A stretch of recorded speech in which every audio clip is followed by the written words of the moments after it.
Welcome to ચેતુસ kitchen. આજે આપણે એકદમ ટેસ્ટી એવી જુવારની ભાખરી બનાવવાની છે, એટલે કે જુવારના લોટની ભાખરી બનાવશું. તો અહીંયા આપણે એક વાટકો ભરીને જુવારનો લોટ લીધો છે, અડધી ચમચી જીરું, અહીંયા દેશી ઘી લીધું છે, મીઠું, પાણી અને તેલ લીધેલું છે. એકદમ મસ્ત એવું આપણે આ ભાખરી તૈયાર થાય છે. જેવી ઘઉંના લોટની ભાખરી બનાવીએ છીએ એવી જ આ ભાખરી તૈયાર થાય છે. તો લોટ બાંધવાની જ ખૂબી છે. તો લોટ તમે વ્યવસ્થિત બાંધશો તો આ ભાખરી પણ સરસ એવી થશે. તો ચાલો આપણે ભાખરી બનાવી લઈએ. અહીંયા આપણે કાથરોટ લઈ લીધી છે, એમાં આપણે લોટ લઈ લઈશું. આમાંથી 2 ભાખરી તૈયાર થશે. સ્વાદ મુજબ આપણે મીઠું ઉમેરશું. જીરા ભાખરી બનાવીએ છીએ એટલે અડધી ચમચી જેટલું આપણે જીરું લીધું છે. આપણે હાથેથી મસળી લેશું, એનાથી આપણા ભાખરીનો સ્વાદ જીરાનો બહુ મસ્ત આવશે.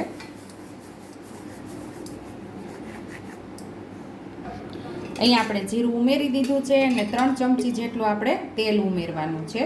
મોણ વ્યવસ્થિત હોવું જોઈએ. કોઈ પણ ભાખરી બનાવતા હોય તો મોણ વ્યવસ્થિત હોય તો જ આપણી ભાખરી સરસ થાય છે. મોણને આપણે સરસ મિક્સ કરી લેવાનું છે.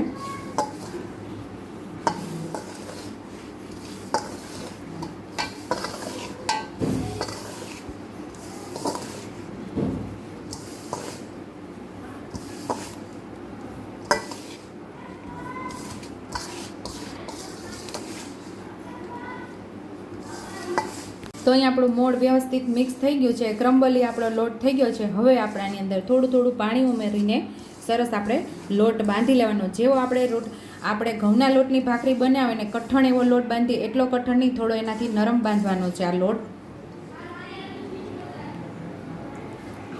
અને આપણે આ નોર્મલ પાણી જ લીધેલું છે, જે રેગ્યુલર આપણે ગોળાનું પાણી પીએ છીએ એ જ પાણીનો ઉપયોગ કરીએ છીએ. આમાં ગરમ પાણીનો ઉપયોગ કરવાની જરૂર નથી. રોટલી બનાવતા હોય તો એમાં આપણે ગરમ પાણી કરી અને લોટ બાંધવાનું હોય છે. સરસ મસળીને બાંધશું, મસ્ત એવી ભાખરી આપણી તૈયાર થશે.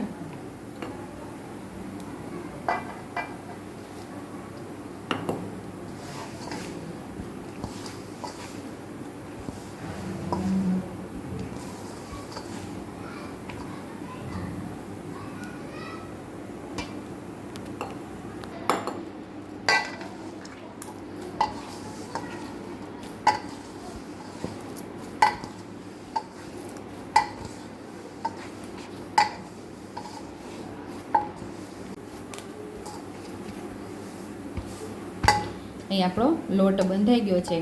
જો આટલો કઠણ બાંધવાનો, બહુ કઠણ નહીં. હવે આપણે એને સરસ મસળી લેવાનો છે. તો આપણે લોટને સરસ મસળી અને આવો સ્મૂથ એવો તૈયાર કરવાનો. ઓલી ભાખરીનો લોટ બાંધ્યો હોય એટલો સ્મૂથ ન હોય, એ વધારે કઠણ હોય છે. પણ આ ભાખરી જ્યારે બનાવીએ ત્યારે મસળી સરસ કૂણવી લોટ અને પછી જ ભાખરી તૈયાર કરવાની, નહીંતર આની અંદર વધારે ક્રેક આવે છે. આમથી ક્રેકવાળી ભાખરીનો જ ઉઠાવ આવે છે. તો અહીં આપણે લોટ બંધાઈ ગયો છે, તો આમાંથી 2 ભાખરી આપણી તૈયાર થશે. તો અવળું આપણે 2 લુવા કરી લીધા છે. આટલા લોટની અંદરથી 2 ભાખરી તૈયાર થઈ છે. અહીં 2 લુવા આપણે તૈયાર કરશું અને સરસ આપણે આને મસળી લેવાનો છે. આવી રીતે જ્યારે આપણે ભાખરી બનાવીએ તે પાછો સરસ આવી રીતે કૂણવી લેવાનો છે.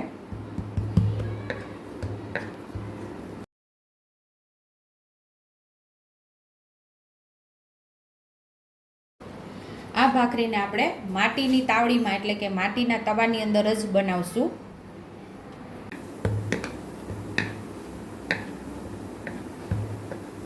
આપણો લોટ જ્યારે આપણે ભાખરી બનાવીએ ને ત્યારે આવો સ્મૂથ હોવો જોઈએ, તો જ ભાખરી વ્યવસ્થિત આપણી તૈયાર થશે. અહીં આપણે લોટને સરસ સ્મૂથ કરી લીધો છે. થોડો આપણે જુવારનો જ લોટ આપણે સ્પ્રિંકલ કરી અને આપણે ભાખરીને વણી લેશું.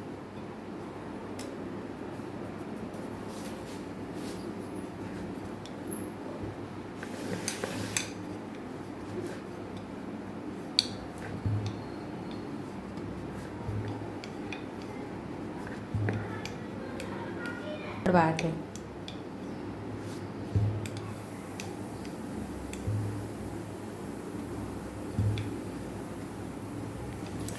તમને આ ભાખરી ફેરવતા ન ફાવે તો પાટલો ફેરવતું જવાનું ને ભાખરીને વણી લેવાની, કારણ કે ઉપાડવા જાય તો કદાચ તૂટી જાય.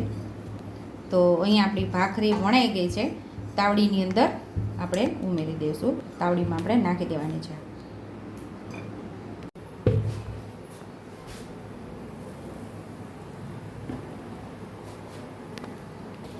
ભાખરીની આપણે સાઈડ બદલાવી લઈશું.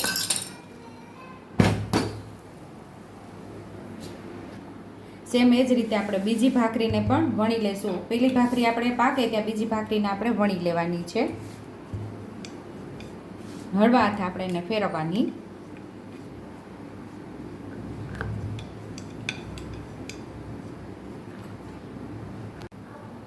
બીજી સાઈડ પણ આપણે ફેરવી લઈશું. આવી રીતે આપણે ફેરવતા બે સાઈડથી સરસ આપણે ભાખરીને પકાવી લેવાની છે. પહેલી સાઈડ આપણે જ્યારે ઉમેરીએ ને ત્યારે થોડી પકાવવાની છે, પાછળની સાઈડ આપણે થોડી વધારે પકાવી લેવાની છે. હવે આપણે ભાખરીની સાઈડ બદલાવી લઈશું. ઓલી સાઈડથી આપણે સરસ ભાખરીને પકાવી લેવાની છે.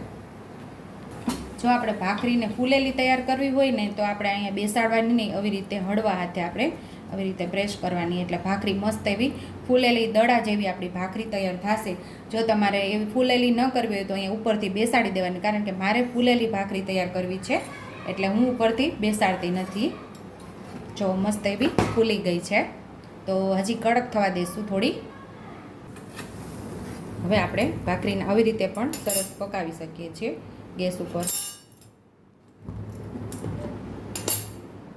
થોડો ગેસને આપણે ધીમો કરી દઈશું.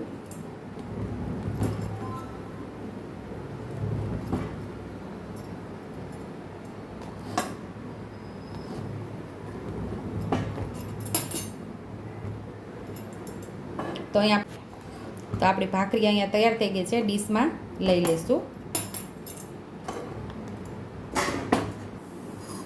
તો હવે આપણે અહીંયા ઘી લગાવી દઈશું.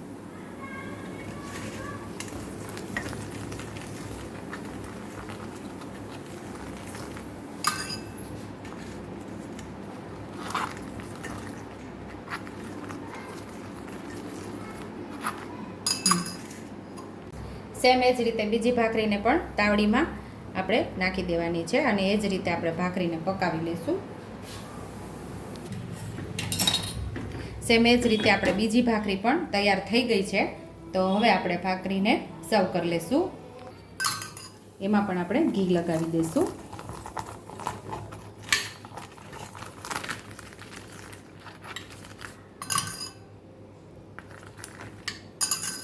તો ટેસ્ટી એવી આપણી જુવારની ભાખરી પણ તૈયાર થઈ ગઈ છે.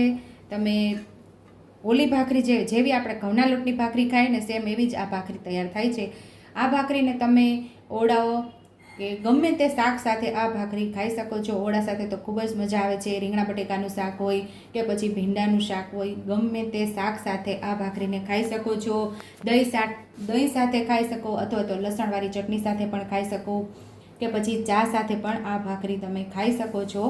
ગ્લુટન ફ્રી આ ભાખરી આપણી તૈયાર થઈ છે. સવારે બ્રેકફાસ્ટની અંદર પણ તમે ચા ભાખરી લઈ શકો છો. જો તમને મારી રેસીપી પસંદ આવી હોય તો મારી રેસીપીને લાઈક કરજો, શેર કરજો, સબસ્ક્રાઈબ કરજો, હાઈપ કરજો, બેલ આઇકોને દબાવતા ભૂલતા નહીં અને કમેન્ટ બોક્સમાં કમેન્ટ કરજો કે મારી રેસીપી કેવી લાગી. તો આવજો.